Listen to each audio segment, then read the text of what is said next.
Das hier, das ist eine aktuelle PC Games, die Ausgabe 11 2025. Und das hier, das ist meine 26. PC Games, die ich jemals gekauft habe. Die Ausgabe 11 1995. 30 Jahre dazwischen. Da schauen wir doch jetzt mal gemeinsam rein. Glaubt ihr mir, dass es Covermotive gibt, die ich immer noch vor meinem inneren Auge sehe? Und das hier gehört definitiv dazu. Schaut euch dieses Prachtexemplar an Cover an. Stonekeep seit 3 Jahren in Entwicklung, immer wieder angekündigt, verschoben und jetzt ist endlich ein Vorschaubericht drin. Ich freue mich. Dann geht's um Szene Deutschland, also die deutschen Software-Schmieden, die zu der Zeit aktiv waren. Es geht um Windows 95 und auf der Cover-CD-ROM sind wieder eine Menge toller Titel drauf. Bleifuß, Fatal Racing, Bundesliga-Manager, Hacktrick, Update, die Saison 95-96 inklusive 3-Punkte-Regel. Fußballer wissen, worum es geht. Dann The Dick, Talisman und Primal Rage auf der Cover-CD-ROM. Für mich damals ein Grund, dieses Heft zu kaufen. Und jetzt schauen wir mal gemeinsam rein. Eine verdammt dunkle Werbung und trotzdem war sie mir einen Blick wert. Guckt euch das hier an. Escom, die Multimedia-Metropole. Home Service ist on, der Escom-Service für unsere Kunden. Also ich wohnte ja immer schon etwas weiter draußen, abseits der großen Städte. Insofern war für mich sowas kein Begriff. Gab es das wirklich? Hat das mal jemand von euch in Angriff genommen? Hier, das Full-Service-Angebot aus dem Hause Escom gegen geringen Aufpreis beim Rechnerkauf. Sie rufen uns an und der Techniker kommt zu Ihnen nach Hause. Also ich bezweifle, geringer Aufpreis ist wahrscheinlich relativ und der Techniker kommt zu Ihnen nach Hause. Das ist ja der Wahnsinn. Also ganz ehrlich. Der Vorschaubericht von der ECTS interessiert mich dieses Mal nicht so wahnsinnig. Es ist nicht so, es haut mich nicht von den Socken, aber diese Seite, da müssen wir kurz reingucken. Schaut mal hier, was da als Vorschau kommt. Nämlich Hexen von It's Software, dann ein paar Screenshots von Duke Nukem 3D und hier rechts unten, genial, eine kleine Vorschau auf Destruction Derby. Und das ist auch in der nächsten Ausgabe dann endlich drin. Destruction Derby, der Konsolenkracher, der auf den PC kam. Oh mein Gott. Und da ist er auch schon, der große Vorschaubericht zu Stonekeep. Endlich war es da. Endlich konnte man sehen, ist es nur eine große Ankündigung oder kann es wirklich was? Ist es ein gutes Spiel oder eben nicht? Und schon hier oben seht ihr diese Screenshots aus dem Intro. Dieses Intro, weiß ich noch, war auf der Demo mit drauf, die es von Stonekeep gab. Und dieses Intro habe ich wieder und wieder und wieder angeschaut. Das Spiel habe ich tatsächlich nie wirklich weit gespielt. Ich hatte nur die Demo. Aber das holen wir nach, versprochen. Aber dieses Intro, das hat mich total weggeblasen. Und ja, ansonsten schien es zu dem Zeitpunkt tatsächlich wahr zu werden, dass es nicht nur eine große Ankündigung ist, sondern auch ein richtig gutes Spiel wird. Also grafisch natürlich sowieso beeindruckend, aber auch spielerisch ein richtig guter Dungeon Crawler, der mit einer riesigen, abwechslungsreichen Spielwelt aufwartet und einiges zu bieten hat, und zwar richtig harte Rollenspielkost für die, die sich da reinbeißen wollen. Also, Stonekeep, an das erinnere ich mich gut.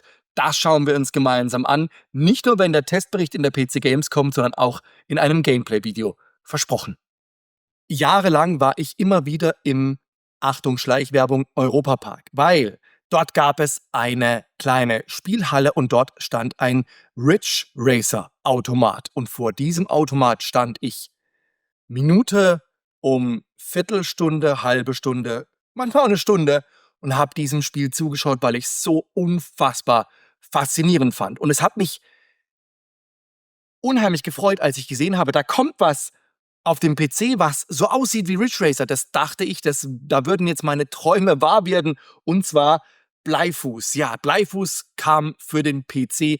Es gab ja auch eine Demo hier auf der Cover-CD-ROM und das sah einfach wow aus. Das war schnell, das war actionreich, das war toll. Und das war wirklich so ein bisschen das Erbe von Ridge Racer. Und ich erinnere mich einfach an diesen Automat und ich erinnere mich auch an Bleifuß sehr, sehr gut. Ist schon in meiner GOG-Bibliothek, ist ein schweres Wort, in meiner GOG-Liste und spielbar. Also das gucken wir uns auch definitiv noch an. Ihr kennt es ja schon, es sind immer wieder mal Spiele drin, von denen ich echt keine Ahnung habe, weil sie einfach komplett an mir vorbeigingen, aus welchen Gründen auch immer. Und ja, Police Quest SWAT gehört definitiv dazu. Die ganze Reihe habe ich wirklich komplett links liegen lassen, obwohl ich Sierra immer für eine sehr gute Spieleschmiede gehalten habe.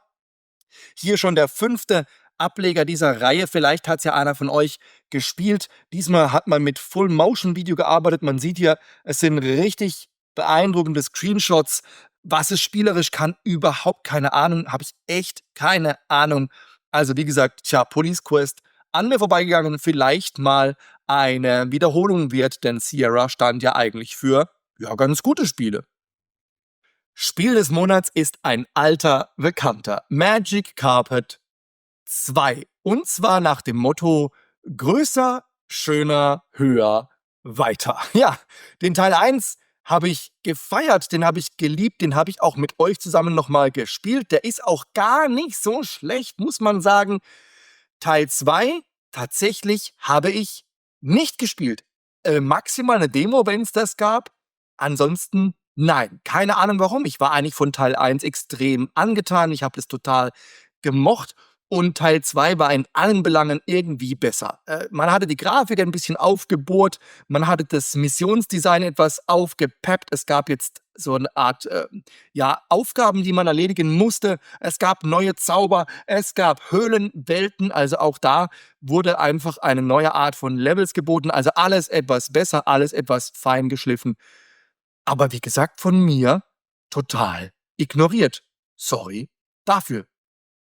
Da sieht man es jetzt auch, die neuen Untergrundlevels sind wirklich eine Augenweide und vor allem auch spielerisch einfach noch mal was ganz anderes. Und hier unten, ne, wird angepriesen die SVGA-Grafik, die herausragend grandios aussieht, aber selbst einen Pentium 100 ins Schwitzen bringt. Naja, also alles in allem ein toller Nachfolger, ein würdiges Spiel des Monats, Magic Carpet 2. Ich glaube, wenn man die Reihe noch mal anpacken möchte, jetzt wäre es sogar die bessere Wahl als der Teil 1, denn ja, mit Emulation lässt sich natürlich ein schneller Rechner emulieren. Das heißt, SVGA ist kein Thema mehr und die Untergrundlevels und auch die Nachtlevels sind wirklich toll. Die Missionen sind toll, also alles ein bisschen besser als Teil 1. Und Magic Carpet sicherlich einer der großen Meilensteine dieser Zeit. Absolut. Interaktive CD-ROM-Spiele, das war ja wirklich so eine Sache, die war für Mitte der 90er total typisch, ist dann irgendwann ausgestorben und Phantasmagoria ist mit Sicherheit einer der bekannteren und auch der sehr umfangreicheren Ableger dieses Genres. Von Sierra ganz klar auf Horror getrimmt, ausgeliefert auf 7 CD-ROMs. 7 CD-ROMs! Oh mein Gott! Ja, die Menge der CDs stand damals für uns synonym für Qualität. Weiß ich nicht, ist es so? Ja, kann man so sehen, muss man aber nicht. Aber tatsächlich war Phantasmagoria gar nicht schlecht.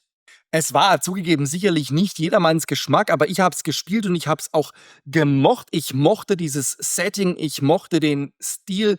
Damals fand ich auch diese Videos einfach wahnsinnig beeindruckend. Also das Gefühl, einen Film zu spielen und der war auch noch ordentlich gruselig, das war schon sensationell. Nicht umsonst trage ich heute dieses T-Shirt, denn es geht um Pitfall. Pitfall auf dem PC und ich muss zugeben, Pitfall habe ich auf dem C64 sehr viel gespielt. Ich bin auch oft gestorben in diesem Spiel. Das war wirklich knackeschwer. Das war ja in dieser Zeit eher noch typisch für die Spiele, auch gerade auf dem C64, dass einem die Spiele so richtig in den Hintern treten. Da gab es noch keine Gnade für die Spieler. Jetzt kam Pitfall auf dem PC. Und auch das habe ich komplett links liegen lassen. Ich habe maximal eine Demo gespielt, aber es war nicht so faszinierend für mich, dass ich gesagt habe, das muss ich unbedingt haben. Jump'n'Runs zu der Zeit nicht so mein Fall. Ab und zu beim Kumpel auf der Konsole, auf dem Nintendo. Klar, da war es natürlich dann typisch mit Mario und Konsorten, aber hier auf dem PC waren Jump'n'Runs einfach nicht so mein Beuteschema. Und wahrscheinlich habe ich Pitfall da auch ein bisschen Unrecht getan. Es liest sich eigentlich ganz angenehm. Es sieht auch echt gut aus. Also ich glaube, das war ein durchaus taugliches Game und es hat ja auch hier 90% Spielspaßwertung, also so verkehrt kann es nicht gewesen sein. Vielleicht habt ihr es gespielt, vielleicht habt ihr gute Erinnerungen dran, dann schreibt mir doch was in die Kommentare. Ich habe es nicht gespielt und ich habe auch noch gar nicht geschaut, ob es das noch irgendwo, gibt. Also, ich bin ja immer interessiert an den alten Klassikern. Sind Klassiker nicht immer alt? Wenn schon Retro, dann richtig. Schaut mal, was in dieser Ausgabe auch noch als Testbericht drin ist. The Need for Speed, der erste Teil der legendären Rennspielreihe aus dem Hause Electronic Arts. Damit ging's los. Ich habe es gespielt. Es spielt sich immer noch richtig gut. Die Grafik ist ein bisschen eingestaubt natürlich, aber damals war diese Grafik State of the Art und dann diese Videos mit den Autos, mit dem Sprecher. In der deutschen Version war es ja der Sprecher vom Siebten Sinn, also wirklich grandios. Und da war eben kein Schnickschnack drumrum mit irgendwas, Tuning, Story, bla bla bla. Nein, es ging um Autos und es ging um Rennen und es hat einfach unfassbar viel Spaß gemacht. The Need for Speed. Hätte man ja auch fast als Spiel des Monats machen können. Aber okay, ja, Magic Carpet 2 ist schon noch mal 'ne Nummer drüber. Na, da sehen Sie die ganzen Autos, die dabei waren. Meines natürlich mein Lieblingsauto, die Dodge Viper. Davon habe ich geträumt in Rot. Oh, das wär's gewesen. Was ist es später geworden? Ein Polo in Rot. Auch an den habe ich gute Erinnerungen. Aber er war nicht ganz so schnell mit seinem Vierganggetriebe. Naja, 4 vorwärts, einer rückwärts. Sind's 5. Ist egal. Jedenfalls, er war rot. Hauptsache, er war rot. Naja. Ja, SVGA-Grafik, Need for Speed, richtig klasse. Also dieses Spiel ist mir gut in Erinnerung. Das habe ich gespielt wieder mit euch zusammen und es ist immer noch gut. Also, toll. LAN-Partys sind ja legendär, kamen aber erst sehr viel später, wobei das Spielen gegeneinander gemeinsam kam hier schon richtig gut in die Gänge. Für mich leider nicht. Ich hatte weder die Hardware noch den passenden Kumpel dafür. Insofern ging Werewolf vs. Comanche total an mir durch, weil ich einfach niemanden hatte, mit dem ich im Netzwerk hätte spielen können. Schade drum, war mit Sicherheit spaßig. Grafisch nicht so mehr ganz auf der Höhe. Sie hatten also die Voxel Engine nicht wirklich aufgebohrt. Die war noch so wie 1993. Die sah okay aus, ist ja auch immer noch, finde ich, ganz gut anzuschauen, aber es war zum damaligen Zeitpunkt eben nicht mehr ganz zeitgemäß, beziehungsweise man hätte sich vielleicht einfach mehr gewünscht, mehr als noch ein paar zusätzliche Effekte. Aber im Netzwerk auf jeden Fall eine spaßige Sache. Wieder die Rubrik viel drüber gelesen, viel drüber gehört, möglicherweise auch mal die Demo ausprobiert, weiß ich nicht mehr, aber so richtig gespielt habe ich's nie, nämlich Primal Rage. Ich war zu der Zeit eher so auf Mortal Kombat und ansonsten gar nicht so auf Prügeleien, beziehungsweise irgendwann, das weiß ich aber nicht mehr genau, wann es war, kam auf der PlayStation 1 meines Freundes Tekken 3. Und da haben wir uns wirklich die Stunden um die Ohren gehauen. Insofern hatte sowas bei mir überhaupt keine Chance, weil gegen Tekken 3 und die Duelle gegen meinen Kumpel, da ging gar nichts drüber. Also, das war völliger Nonsens, sich da was anderes anzuschauen. Insofern ist Primal Rage, wie auch viele andere Prügelspiele, einfach an mir vorbeigegangen. Vielleicht habt ihr es gespielt, vielleicht hattet ihr viel Spaß damit, dann schreibt mir doch was dazu. Aber für mich war es eben leider nix. So, und jetzt müsst ihr mir wirklich helfen. Scaphandler. Davon habe ich nie was gehört. Warum habe ich's jetzt in der Hand? Weil ich beim Durchblättern gesehen habe, wie sieht das denn aus? Sieht nach 3D-Engine aus. Ja, eine 3D-Engine aus deutschen Landen mit einem Spiel, das ganz ohne Blut auskommt, mit Rätseln versetzt ist und aber irgendwie ganz ordentlich wohl aussieht. Also ganz ehrlich, das ist mir überhaupt kein Begriff. Ich habe jetzt auch im Vorfeld nicht dazu recherchiert. Also ich mache die Heftdurchschauen wirklich immer spontan, um meine Verwunderung wirklich in live und in Farbe zu haben. Und hier bin ich wirklich extrem verwundert, weil Scaphandler, nee, keine Ahnung. Kennt es einer von euch? Ey. Shareware war zu dieser Zeit immer gern gesehen, weil sie war entweder günstig oder gratis zu haben, weil man sie auf einer einzelnen Diskette unterbringen konnte und das war ja nicht so schwierig, die dann auszuleihen. Das hier, das ist mir ein Begriff geblieben. Tarion, ich mochte diese Bottom-up-Scroll-Shooter immer schon, auch auf dem C64 habe ich das geliebt. 1942 war es eins davon? Ich glaube irgendwie oder so, irgendeine Jahreszahl war es. Jedenfalls hat mir das extrem viel Spaß auf dem C64 gemacht und sowas auf dem PC zu haben, das war für mich absolut immer spaßig und zwischendurch mal eine Runde wert. Wir schauen wie immer auf die Spielecharts und ich bin etwas enttäuscht, die sind schon wieder kleiner geworden. Jetzt sind wir weg von den Lasercharts, nur noch auf die Verkaufscharts von Karstadt und Joysoft und jetzt sind es auch nur noch die ersten 10 Plätze. Also, ja, schade drum. Wir gucken trotzdem mal rein. Karstadt Charts auf CD-ROM. Was haben wir? Auf Platz 1 Star Trek, auf Platz 2 Flight Unlimited, immer noch sehr weit oben. Dann Wing Commander 3, Vollgas, Myst, Sim Tower, Aces Collection, Jack's Alliance, The Last Dynasty und der Raider. Und die Joysoft Charts auf CD-ROM sind anders, ja. Simon the Sorcerer 2 ist da dabei, Dungeon Master 2, Phantasmagoria neu dabei, System Shock Enhanced, Prisoner of Ice, US Navy Fighter, Wing Commander 3, die total verrückte Rallye, Apache Longbow und Werwolf. Ja, interessant. Also die beiden, Karstadt und Joysoft, unterscheiden sich doch immens voneinander. Sehr, sehr interessant. Und natürlich schauen wir auch wieder in die Leserbrief-Section unseres geliebten Rainer Rossi. Rossi, das kann ich mir nicht nehmen lassen. Wer es nicht möchte, wisst ihr ja, einfach weiterspringen. Das Video hat eine Kapiteleinteilung, dann könnt ihr einfach drüber springen. Aber ich muss mich wieder einem Leserbrief widmen. Ich habe jetzt mal einen ausgesucht, der ist so ein bisschen zukunftsmusikträchtig. Passt mal auf hier, auch illegal heißt er. Hi Rainer, jetzt mal ehrlich, findest du es nicht auch zensiert, dass Internet so abgrundtief teuer ist? Warum machen die es nicht wie bei RTL? Ich hoffe, ich bekomme dafür ein Werbegeschenk.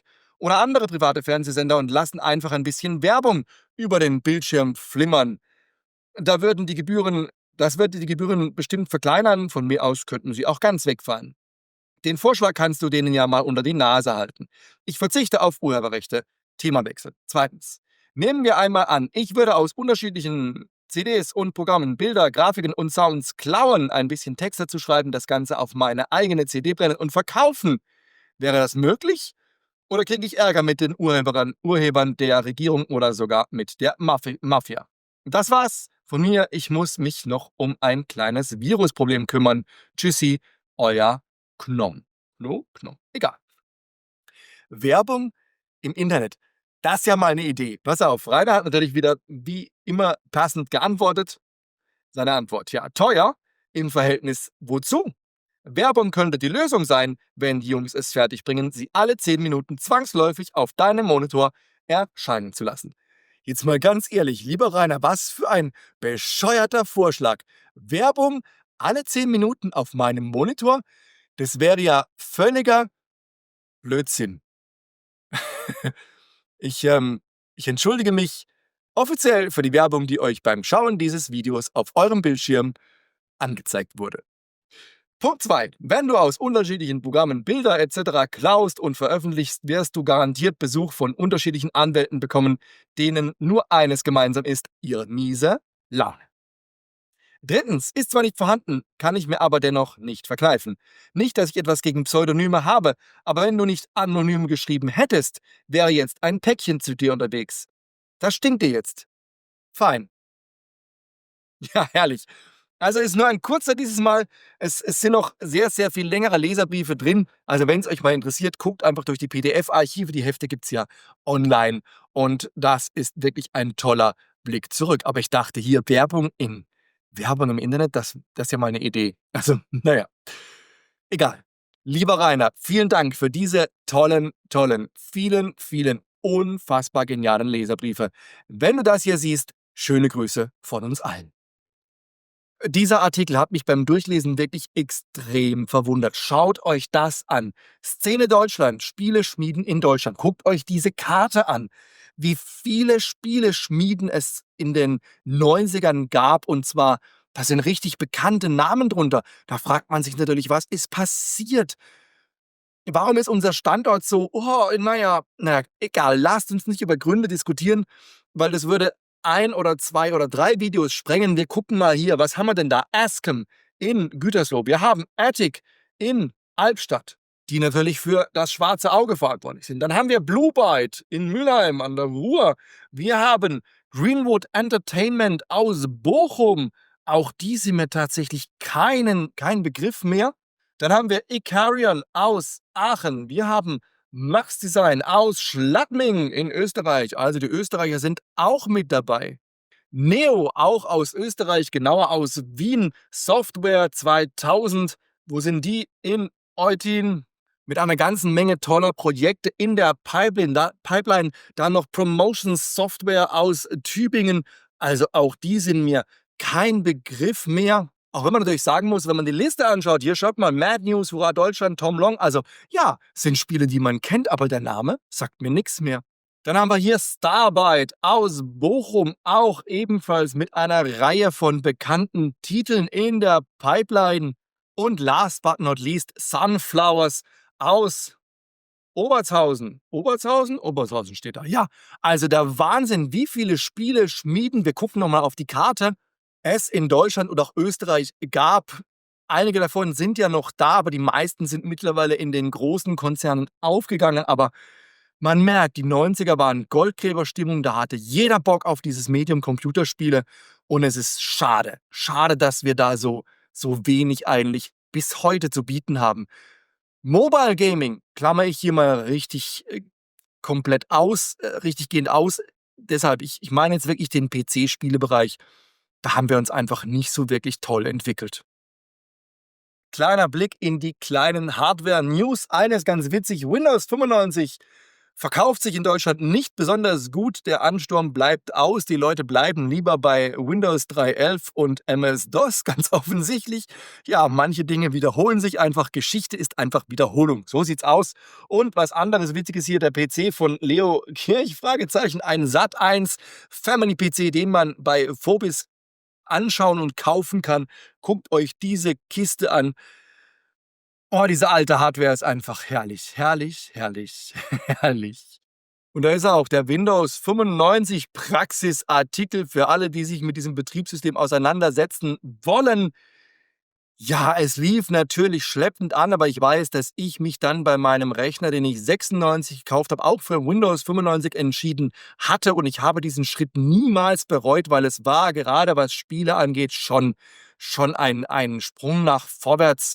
Dann später mit DirectX und den ganzen Schnittstellen, die einfach standardisiert wurden. Also ich kann den Schritt im Nachhinein nicht bereuen. Nee, nee, nee, wirklich nicht. Also MS-DOS mit Bootdisketten war spaßig, war toll, das erlebt zu haben, war auch toll als Grundlage für ein PC-Leben, aber ist jetzt auch nichts, was man behalten hätte müssen.